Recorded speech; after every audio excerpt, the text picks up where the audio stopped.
Prime Minister, welcome to the KGB. So last week, just after the visit to China, the Trade Minister, Craig Emerson, said that a free trade agreement with China was out of Australia's reach because you're deadlocked. So do you agree with that? That was a sour note, wasn't it, on the back of what was a pretty good trip to China? Look, the point Dr Emerson's been making is that, this is a complex proposition for both our economies, that there are sensitivities on both sides.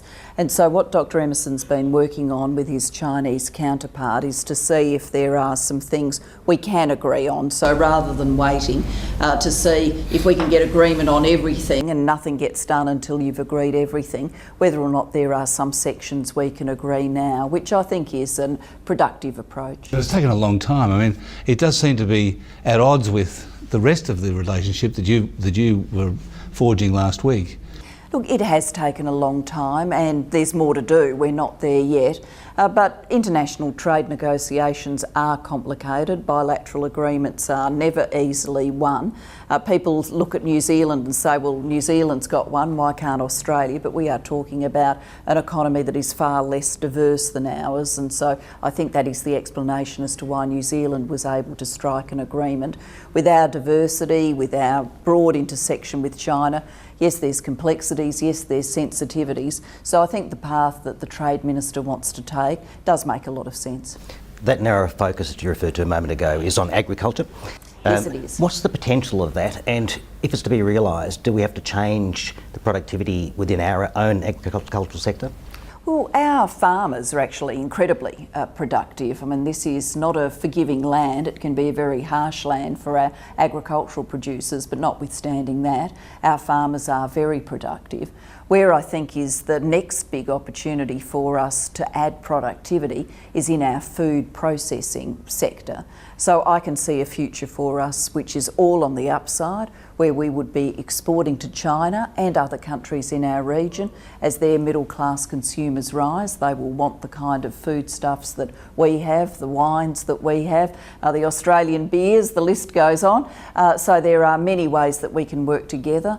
We've got to make sure that we're continuing to welcome investment from China, and we will. And I think we can see a happy coincidence of productive farmers, investment in food processing, better food processing, and that going to a Chinese middle class market. The stumbling block on that larger FTA though was the restrictions we have on, or the scrutiny we give to state-owned enterprise investments in Australia. They want $1 billion threshold where they don't get scrutiny. You haven't actually knocked back any application from an SOE. You've amended some. So why wouldn't we just get rid of the restriction? This is one of the sensitivities. It's not the only sensitivity, so it would be wrong to say, well, that's the stumbling block, and if we just made a different decision on that, a Chinese FTA would be done.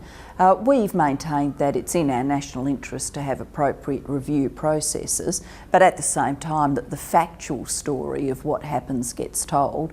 And when I was in China, I very frequently made the point that during the life of this government, there have been almost 400 Chinese foreign investments in Australia that have been the subject of review by the Foreign Investment Review Board, and none of them has been knocked back. 6 of them have had conditions put on them. So if I can reverse engineer your question, what is to fear from a national interest foreign investment review process that has such a great strike rate for welcoming inward investment into Australia? I want to take you back to our traditional export business, the minerals business. What do you believe is the outlook for our mineral exports, not this year or next year, but over the next 5 years? Do you think they're going to steady or they'll continue to grow? You've had a lot of talks with Chinese people. What are they telling you? Look, I think we'll see them continue to grow. I mean, prices have come off a bit. There's, no doubt about that. And in fact, the commodity price adjustment last year was sharper than many predicted. So prices have come off. But I think we are progressing through a knowable pattern of change in our resources boom. So we are yet to see the peak of the investment boom. And beyond the peak of the investment boom, we will see production for decades and decades to come, I think, commanding good prices and readily finding markets, including in China. The message of this seminar, or some of the speakers of this seminar, has been Australia has had 4 fantastic years. Don't expect that to be repeated for a long time. Well, I'm not sure that we're going to be able to say the absolute peak of commodity prices is going to be. No, I'm talking volume as well, though. Well, look, I think, there may be some adjustments in volume, but it's still going to be a very large volume.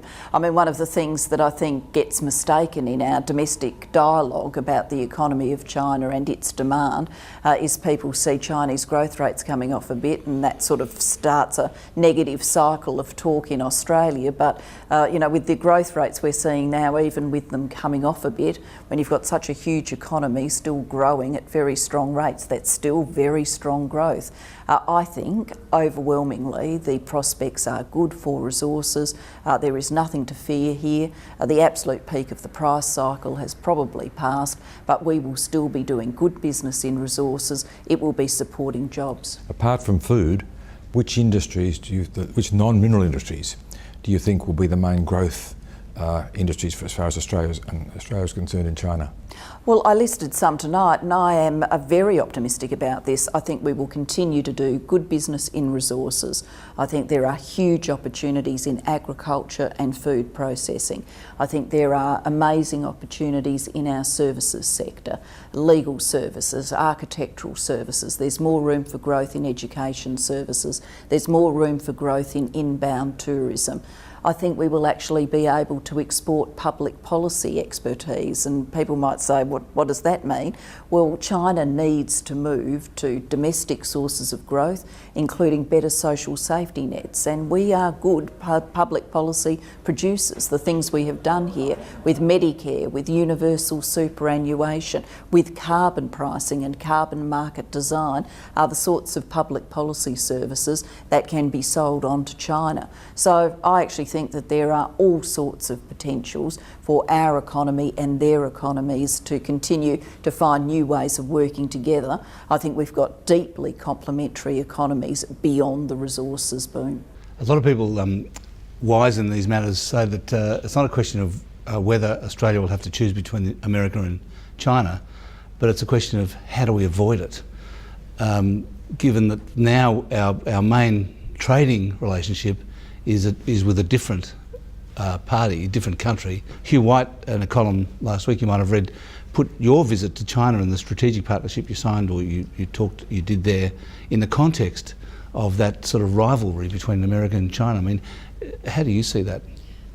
I don't accept the premise, and I know we've got a lot of public policy debate about this in our newspapers, and that's a good thing, but I don't accept the premise that this is a zero-sum game, and I actually think I'm entitled to sit here and go scoreboard.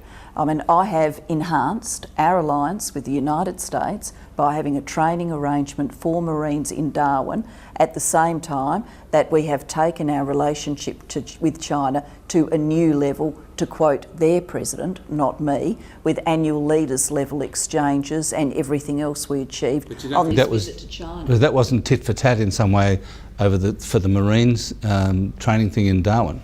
Well, but the premise of the zero-sum game theory is if you got more on one side, it would necessarily prejudice your ability to get more dealing with the other nation. I think this premise is wrong. I mean, peace and prosperity are not zero-sum games. The more you build peace, the better peace is for everyone. The more you build prosperity, the more prosperity there is to share. These are not zero-sum games. And I think, in my own experience as Prime Minister, let alone any theorising I might do about the general position, but in my own experience as Prime Minister, I can show that you can, build a new aspect of a long-term alliance with our great ally America. At the same time, you nurture the relationship with China to a new stage. Prime Minister, it'll work as long as the two parties, that's China and the US, don't fall out. And if they do fall out, we'll be caught in quite a nasty situation. We might lose both friends. But I think that underestimates the deep strategic interests in both the US and China making their relationship work. And I think in some of our dialogue in Australia, people underestimate the depth of that relationship. The US and China are deeply engaged. They are engaged at every level. Their economies are intertwined too. Their business communities, education, political leadership are all understanding how there will be, strategic competition. That's inevitable, two great powers. But both, I think, understand how catastrophic true strategic rivalry would be, and they've both got a big vested interest in avoiding it. If I remember correctly, you first visited China as Prime Minister in 2011, and you would have met the old leadership of China. This time you met the new leadership. Are there meaningful differences, obvious differences between, both in style and personality and policies between the two sets? I've had the opportunity to meet former President Hu and former Premier Wen on a number of occasions. I mean, I've visited China, but the nature of multilateral diplomacy in the modern age means that there are many times that bring you together: G20, East Asia Summit, APEC, and the list tends to go on, Asia-Europe meeting, all of those kinds of things, which does give you an opportunity to see people, if not in a formal bilateral, then at least in the margins of the meeting, in a number of times, which enables you to develop a sort of personal relationship, which I think is good. I always felt that I was having a constructive conversations and good dialogue with President Hu and Premier Wen. I think part of the change, the sort of generational change that this new Chinese leadership represents, is we are dealing with people who have more modern manners, if I can put it that way, more outgoing, more engaged, less formal. I don't mean any of that as a criticism. I think if we tracked generations in Australia and their ways of dealing with each other, we could see that transition too. And I think we're also seeing people more deeply familiar with Western ways, and in President Xi's case particularly, with Australia, and Premier Li is no stranger to Australia either. So I think that helps. It helps build a bond of trust and communication. Do you think these two leaders will lead China in a different direction? Well, I think President Xi in particular is outlining a vision, and we will see that deepen and get more textured as his leadership goes on. But I think he has, employed this notion of the Chinese dream to not only talk about national achievement, but within the umbrella of national achievement to talk about individual achievement and individual goals and aspirations. So I think we can see already a difference there, and I believe as his leadership goes on with Premier Li that we'll see more detail and depth. Will they tackle corruption? Will they tackle corruption, do you think? Well, they've certainly stated that they would, and it's in the long-term interests of everyone involved for corruption to be tackled. Thanks for joining us, Prime Minister. Thank you very much.